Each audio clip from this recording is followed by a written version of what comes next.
আসসালামু আলাইকুম সবাইকে।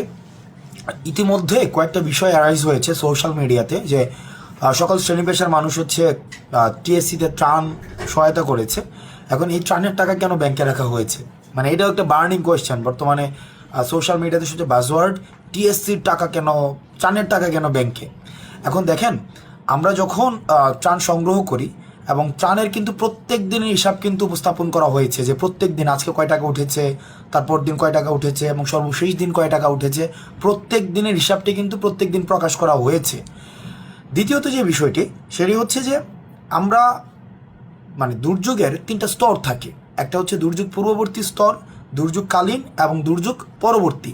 এখন দুর্যোগ পরবর্তী স্তরটি হচ্ছে সবচেয়ে বেশি ব্যয়বহুল, যেটিকে আমরা বলি পুনর্বাসন পর্যায়।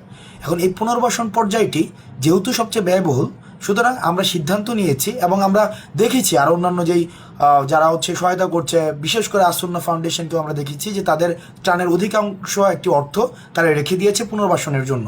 এখন আমাদের কাছে বর্তমানে 9 কোটি টাকার বেশি আমাদের কাছে রয়েছে।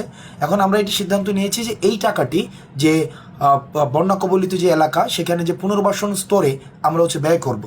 এখন আমরা যদি ইন্ডিভিজুয়ালি সেই টাকাটি আমরা রাখি নিজেদের কাছে, কার কাছে রাখবো? এটা লাইবিলিটি কে নিবে? ব্যক্তি পর্যায় থেকে লাইবিলিটি নেওয়া খুবই ডিফিকাল্ট। সেই জন্য আমরা সমন্বিতভাবে ঢাকা বিশ্ববিদ্যালয়ের একজন শিক্ষক এবং 2জন শিক্ষার্থীর সমন্বিত ব্যাংক অ্যাকাউন্টের মাধ্যমে সেই টাকাটিকে আমরা ব্যাংকে গচ্ছিত রেখেছি, যাতে করে আমরা অডিট করার মধ্য দিয়ে টাকাটি হচ্ছে আমরা যারা দুর্যোগ ব্যবস্থাপনা মন্ত্রণালয় বা যারা সংশ্লিষ্ট কর্তৃপক্ষ তাদের কাছে পৌঁছে দিতে পারি এবং সেটার জন্য প্রপার ডিস্ট্রিবিউশন হয়। যেহেতু আমাদের ওই পরিমাণ লজিস্টিক সাপোর্ট যে আমরা ইন্ডিভিজুয়ালি অ্যাপ্রোচ করতে পারবো সেটি যেহেতু আমাদের পক্ষে সম্ভব নয়, সেজন্য আমরা হচ্ছে আপাতত ব্যাংকে রেখেছি। এখন এই জায়গায় দুইটা ভ্যালিড কোয়েশ্চেন আছে যে এটা আগে কেন জানানো হয় নাই যে আমরা টাকাটা ব্যাংকে রাখবো, আগে কেন জানানো হয় নাই সেটা পুনর্বাসনের জন্য আমরা রাখবো। এখন যেহেতু এই বন্যাটা তো আগে বলে আসে নাই আমাদের কাছে বন্যা আগে বলে আসে নাই, ত্রাণের বিষয়গুলো প্রত্যেকটা সিদ্ধান্ত এই যেগুলো প্রিমেডিটেটেড, বিষয়টা কিন্তু এমন না। প্রিমেডিটেটেড ডিসিশন যেটা হয় সেটা হচ্ছে যে পূর্ব প্রস্তুতি থাকে। এখন আমরা দুর্যোগকালীন, আমরা ত্রাণ সংগ্রহকালীন সময় আমরা অ্যাসেস করেছি যে এবং যারা বিশেষজ্ঞ তাদের সাথে কথা বলেছি যে পুনর্বাসন পর্যায়টাই ব্যয়বহুল, সুতরাং ওই সময়ের জন্য তোমরা টাকাটা রাখো এবং টাকাটা সবচেয়ে সেফ অ্যান্ড সিকিউর। কারণ ব্যক্তি পর্যায়ে যদি টাকাটা রাখি তখন আবার আপনারা এই প্রশ্ন করতেন এই টাকা ব্যক্তি পর্যায়ে কেন, বান্ধবীর অ্যাকাউন্টে কেন, এটা কেন সেটা কেন, তার চেয়ে ভালো সবচেয়ে সিকিউর আমরা ব্যাংকে রেখেছি। এখন প্রশ্ন আসতে পারে এই টাকা কি আমরা ব্যবহার করছি কিনা? এই টাকা আমাদের ব্যবহার করার কোনো প্রশ্নই আসে না, কারণ 4 তারিখ যেই টাকাটি উঠেছে সেই টাকাটি সম্পূর্ণ সেখানে রাখা হয়েছে ব্যয় বাদে। আর এখন যখন উত্তোলন করা হবে ঠিক সমপরিমাণ টাকা উত্তোলন করা হবে, তো সুতরাং এখানে অর্থ তসরুফের কোনো প্রশ্নই আসে না। এই জায়গায় বলে রাখা ভালো, অনেকেই প্রশ্ন করছেন যে ত্রাণের টাকা নিয়ে হয়তো আমরা জেলা সফরগুলো করছি। বলে রাখা ভালো যে আমাদের এই যে সফরকালীন যে অর্থটি কোন জায়গা থেকে আসছে সেটি জানারও আপনাদের এক ধরনের অধিকার রয়েছে, জবাবদিহিতা নিশ্চিত করবে। প্রথমত এই সফরের বিষয়ের যেই অর্থটি সেটি কোনো ত্রাণের সাথে কোনো সম্পর্কিত না। সেটি হচ্ছে আপনারা জানেন যারা রাষ্ট্র সংস্কারের কাজে অংশগ্রহণ করতে চায় তারা আমাদেরকে বিভিন্নভাবে সহায়তা আন্দোলনের শুরু থেকেই করছে, একদম আন্দোলনের প্রথম দিন থেকেই। কোটা সংস্কারের আন্দোলন যখন ছিল তখন থেকে শুরু করে আজকে পর্যন্ত তারা সহায়তা করছে। কেউ আন্দোলনকালীন সময়ে টাকা দিয়ে, তারপর হচ্ছে অর্থ দিয়ে, ওই যে পানি দিয়ে, খাবার দিয়ে, ব্রেড, কলা, বনরুটি এগুলো কিনে দিয়ে, মানে বিভিন্ন ফর্মে কিন্তু আমাদের হেল্প করছে। ঠিক একইভাবে এখনও আমরা যখন জেলা সফরগুলো করছি সেভাবে হেল্প করছে। কীভাবে হেল্প করছে?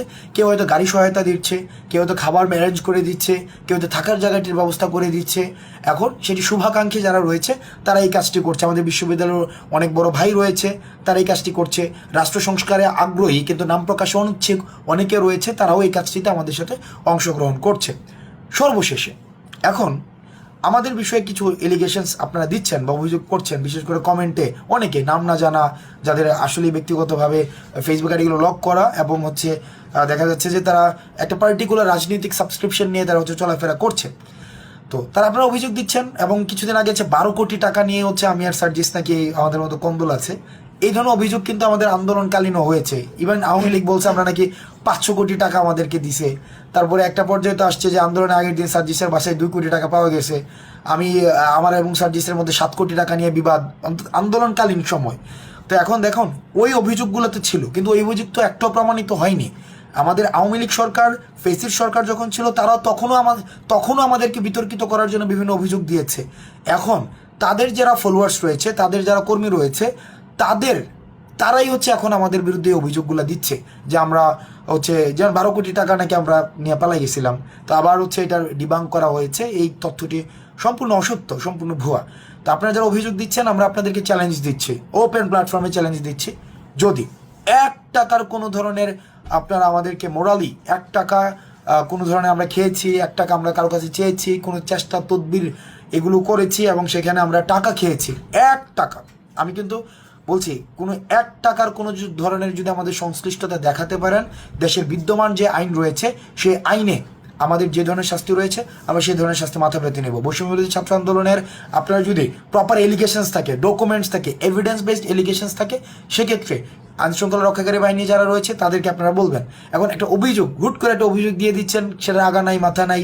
আওয়ামী লীগ সরকার যেভাবে অভিযোগ দিত সেই অভিযোগের ধারাবাহিকতায় সেটিকে আমরা রাষ্ট্র সংস্কারের কাজে এবং জাতীয় ঐক্যের যেটি ঘটিত হয়েছে সকল শ্রেণী পেশার মানুষের মধ্যে, সেটিকে ফাটল ধরার প্রয়াস হিসাবে আমরা দেখছি যে জাতীয় ঐক্যকে বিনষ্ট করার জন্য এই ধরনের অভিযোগ দিচ্ছেন। কিন্তু এই ধরনের অভিযোগ একটাও কিন্তু প্রমাণিত হয়নি, এখনো পর্যন্ত একটা অভিযোগই কিন্তু প্রমাণিত হয়নি। আমি আবারও বলছি, 1 টাকা যদি কেউ দেখাইতে পারেন যে আমরা 1 টাকা কোনো জায়গা থেকে আমরা নিয়েছি, সেক্ষেত্রে বিদ্যমান আইন শৃঙ্খলা আইন অনুযায়ী আমরা শাস্তি আমরা মাথা পেতে নেব।